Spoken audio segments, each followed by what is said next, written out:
Hey, Rigsby here, and in today's episode, I want to talk with you about what I'd do if I ran your business. Let's get started. Welcome to the Fitness Business School podcast, the show for fitness business owners who want to grow their income, increase their impact, and improve their lifestyle. Be sure to listen till the end of this episode because we have a brand new special offer exclusive for listeners. So stay tuned. Through the years, I've done emails where I've talked about like what I would do if I were starting a local training business, if I ran a local training business, and you know, I've owned all or parts of a handful of local fitness businesses and franchised two different training businesses, been part of area exclusive licensing. So I've been in that kind of boots on the ground environment many times over. And, you know, so there are certain principles that I stick to, and then there are trends that I would try to take advantage of. But I wanted to kind of break this down in a really practical sense of what I would do if I were starting a local business. So kind of in your shoes if that's the type of situation you're in.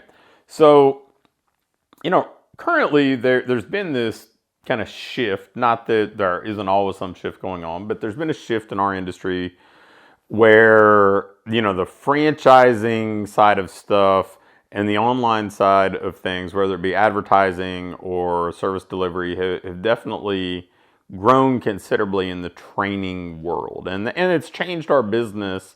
I'm not saying it's either good or bad, it's just different.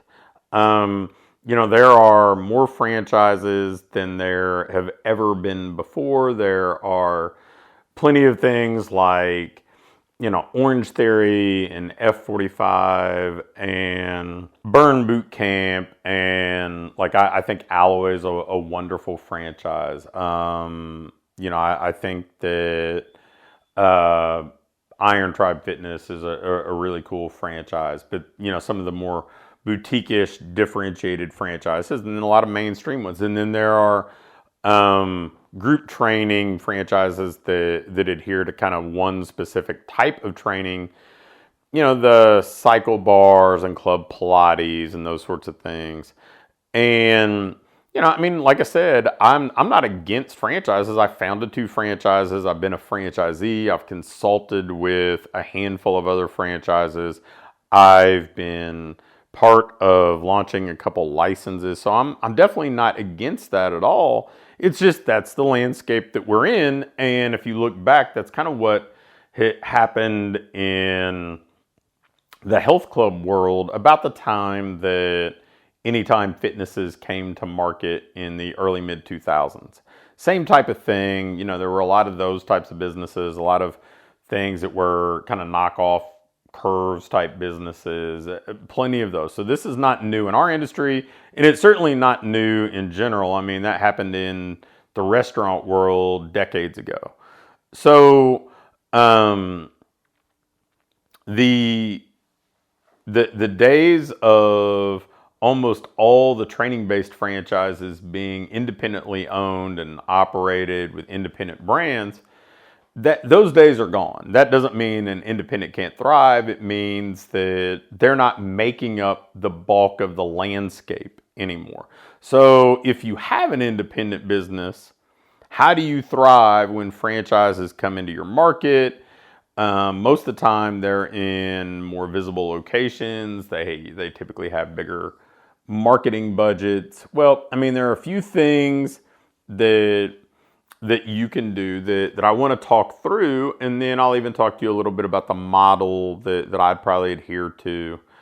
So the first thing I would do is make sure that I was strong in the referral and offline marketing side of things. See, most, not all, but most franchises aren't designed to be great in these two areas. Most of the franchises are not leaning into the relationship marketing side of things. They're leaning into the automated marketing side of things. So things that are founded on relationships can really be a differentiator when they're done well. And, if your competitors aren't building their marketing approach around relationships, I would probably be really aggressive there. So from a true referral marketing perspective, I'd start the process from the first day somebody walked in. I'd take a photo with new people and post it on social media, welcoming them into the business. I'd provide them with some sort of way to invite a bring a friend kind of incentive, a guest in with them. I'd probably encourage them to make them more comfortable as soon as they got started in the gym. I would really encourage them to bring somebody so that they were able to be comfortable, consistent. They could build a social support network, all that fun stuff. I'd even probably give them a branded T-shirt to help jumpstart them on being an ambassador for the business. A month into their time with us, I'd probably send them a personal note congratulating them on their accomplishments and provide them with another gift card and then, to share with somebody. On an ongoing basis, I would use what I would call like incentivized invitations. Basically rewarding people for just bringing people into the business as a guest and introducing them to what we do. Not asking them to do any selling.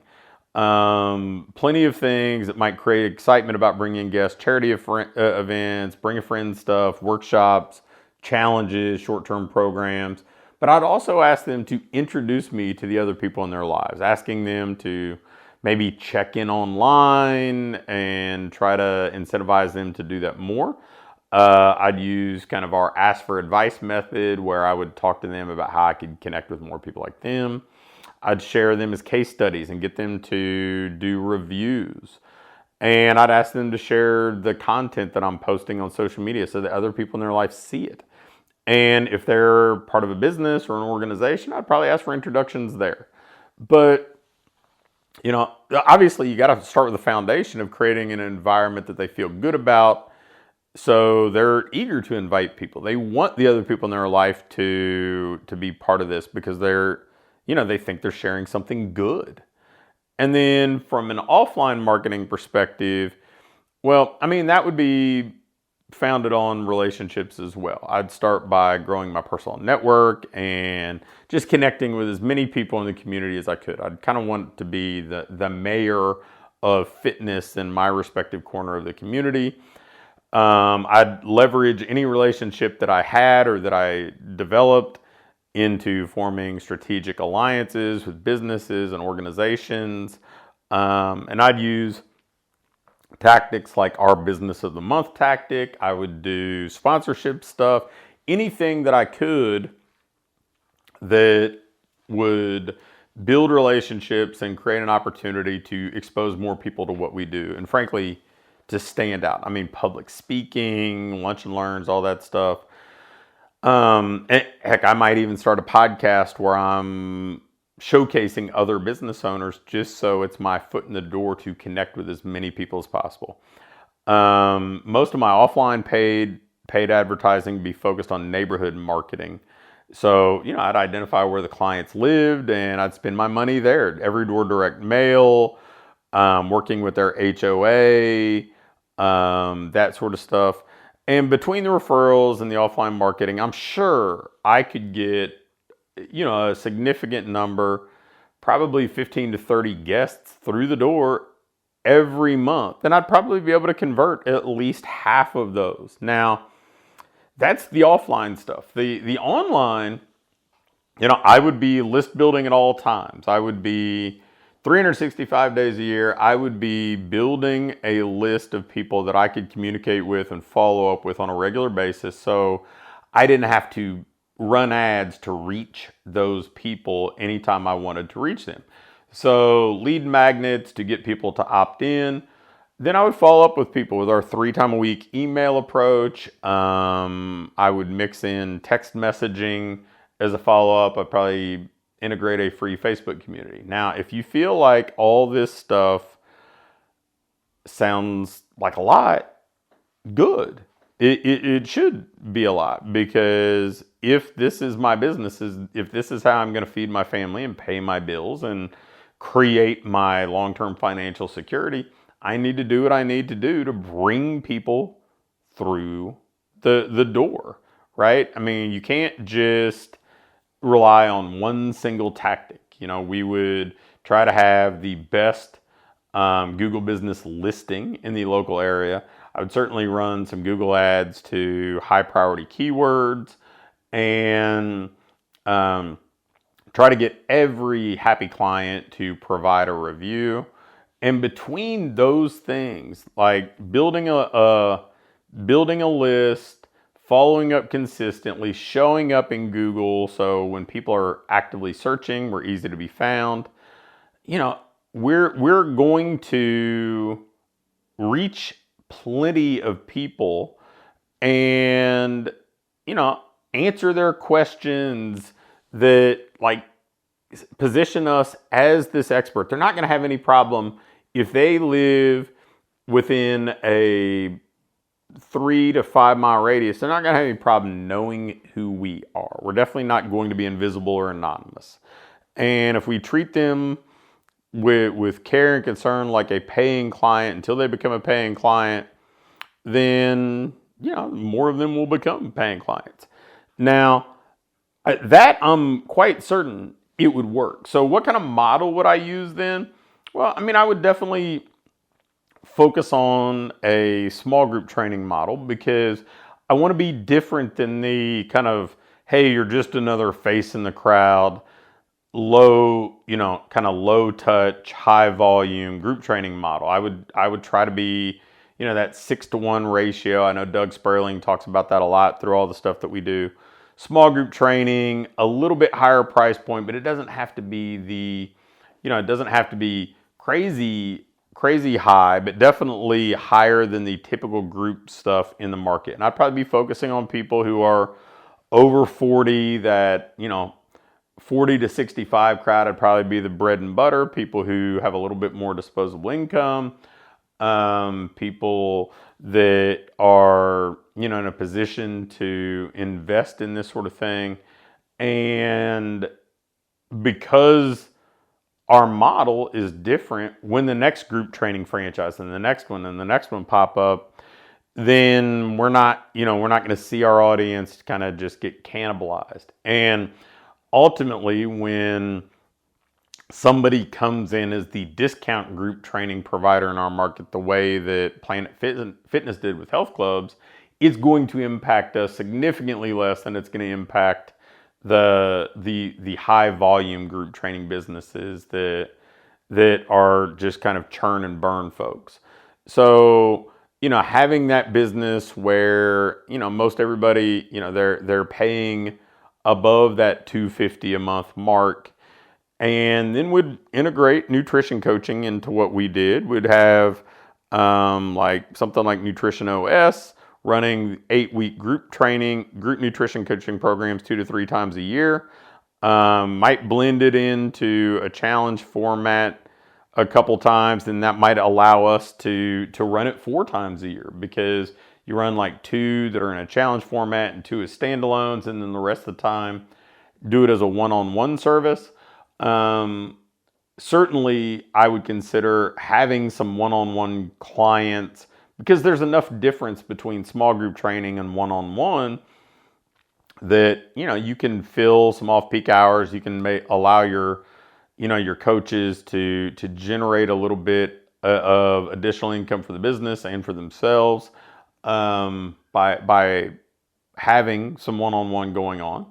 And I certainly wouldn't be trying to be in Class A real estate. I would use, the way I look at this is, the people like Orange Theory are spending, $30,000 a month to be in Class A real estate, because they believe that, that's essentially part of their marketing spend.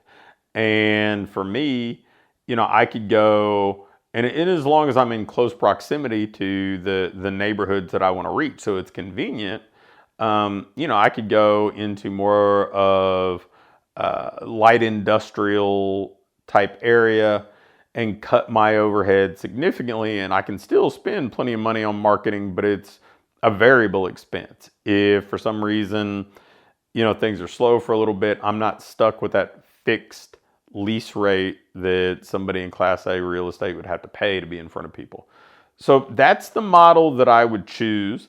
And, realistically, I think that, I could get a business like that to a $500,000 a year mark. And at that point, you can decide, hey, do I want to add something else on as a bolt-on? Do I want to open a second location? Do I want to diversify and reinvest some of, what I make into something else like real estate or whatever else to make money?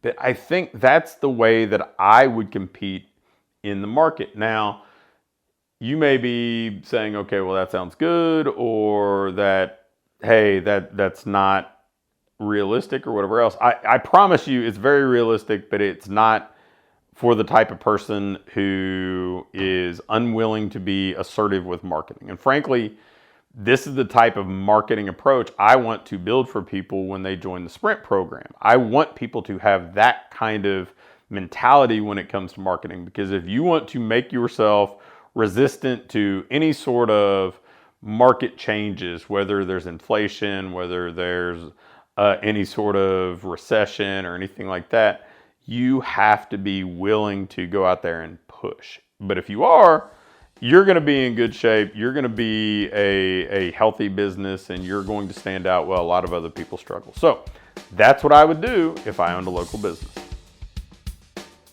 Thanks for listening to this episode of the Fitness Business School. Before you go, I've got a quick announcement. When I first connect with fitness business owners, they almost always ask me how I can get more clients and make more money. Well, I've got an exclusive offer for you, and it's going to help you do just that. And as a listener of this show, I would love to invite you to a conversation where you and I can talk about our new program, the Business Growth Sprint. The Business Growth Sprint is a one-of-a-kind program where you get everything you need. We actually work with you one-on-one, unlimited one-on-one coaching and support. We design a marketing plan for you. We give you assets to execute the plan. It's unmatched in our industry between the level of coaching, the frequency of accountability, the simple step-by-step nature, and the completeness of how it's going to guide you to making more money and improving your personal income fast. Imagine having every tool, template, ad, and script that you need all ready to use. Plus, you're going to get one-on-one access with me and the other coaches on my team to make sure that everything from your business growth plan to your marketing and sales system is done, turnkey, ready to go. And what's great is there is zero risk. We guarantee that you are going to add at least $4,000 a month in recurring revenue or $20,000 a month cash collected as part of this program in just 4 months. So if you're interested, if you'd like to discuss and see if this is a fit, just shoot me an email at pat@patrigsby.com and put Sprint in the subject line, and I'll get you all the details.